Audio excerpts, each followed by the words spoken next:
ಮನೆಯಲ್ಲಿ ಸ್ವಲ್ಪ ಸಮಸ್ಯೆ ಇತ್ತು ಅಂತ ಇಲ್ಲಿ ಬಂದಿದ್ದೆ. ಅಂದ್ರೆ ನನಗೆ ಹೆಲ್ತ್ ಇಶ್ಯೂಸ್ ಇತ್ತು ಅಂತ. ಆಮೇಲೆ ಹೆಲ್ತ್ ಇಶ್ಯೂಸ್ ಇತ್ತು ಅಂತ ನಾನು ಇದು 4th ವೀಕ್ ಬರ್ತಾ ಇರೋದು. ಈಗ ಏನಂತಂದ್ರೆ ಫಸ್ಟ್ಗಿಂತ ಈಗ ಸ್ವಲ್ಪ ಊಟ ಎಲ್ಲ ಚೆನ್ನಾಗಿ ಮಾಡೋಕ್ಕಾಗತ್ತೆ, ಚೆನ್ನಾಗಿದೆ ಕೂಡ.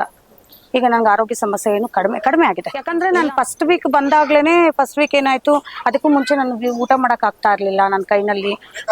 ನಾನು ಕೂಡ ಕಮ್ಯುನಿಟಿ ಹೆಲ್ತ್ ಆಫೀಸರ್ ಆದ್ರೂ ಕೂಡ ನನಗೆ ಹಾಸ್ಪಿಟಲ್ನಲ್ಲಿ ತೋರಿಸ್ಕೊಳ್ತಾ ಇದ್ದೆ, ಬರ್ತಾ ಇದ್ದೆ, ಎಲ್ಲ ಆಗ್ತಿತ್ತು. ಆದ್ರೂ ಕೂಡ ನನಗೇನು ಊಟ ಮಾಡಕ್ ಆಗ್ತಾ ಇರ್ಲಿಲ್ಲ. ಸುಸ್ತು ಅನ್ಸೋದು, ತುಂಬಾ ಹೆಲ್ತ್ ಇಶ್ಯೂಸ್ ತುಂಬಾನೇ ಆಗಿತ್ತು. ವೆಯ್ಟ್ ಲಾಸು ಆ ಥರ ಆಗೋಗಿತ್ತು. ಮತ್ತೆ ಇಲ್ಲಿ ಮತ್ತೆ ಬಂದು ನಾವು ದೇವಿ ದರ್ಶನ ಮಾಡ್ಕೊಂಡು ಅಲ್ಲಿ ಸ್ವಾಮಿಯವ್ರನ್ನ ಕೇಳಿ, ಪ್ರಧಾನ ಅರ್ಚಕರನ್ನ ಕೇಳಿ ನಾವು ಅಲ್ಲಿ ಯಾವ ಥರ ಮಾಡಬೇಕು ಪೂಜೆ ಹೇಗೆ ಅಂದಿದ್ದಕ್ಕೆ 3 ವಾರ ಇಲ್ಲಿ ಏನು ಕುಂಬಳಕಾಯಿ ದೀಪ ಹಚ್ಚ್ರಿ, 1 ವಾರ ಬಂದು ನಿಂಬೆಹಣ್ಣು, ಮತ್ತೆ ಇನ್ನೊಂದು ವಾರ ಬೆಲ್ಲದ ಹಚ್ಚ ದೀಪ ಅಂತ ಹೇಳಿದ್ರು. ಸೊ ಹಾಗೆ ಮಾಡ್ತಾ ಬಂದಿದ್ದೀವಿ. ಇದು 4th ವೀಕು. ಈಗ ಪರವಾಗಿಲ್ಲ, ಚೆನ್ನಾಗಿದೆ. ನನಗೆ ಈ ಕ್ಷೇತ್ರದಲ್ಲಿ ನಮ್ಗೆ ಯಾವುದೋ ಅಮೌಂಟ್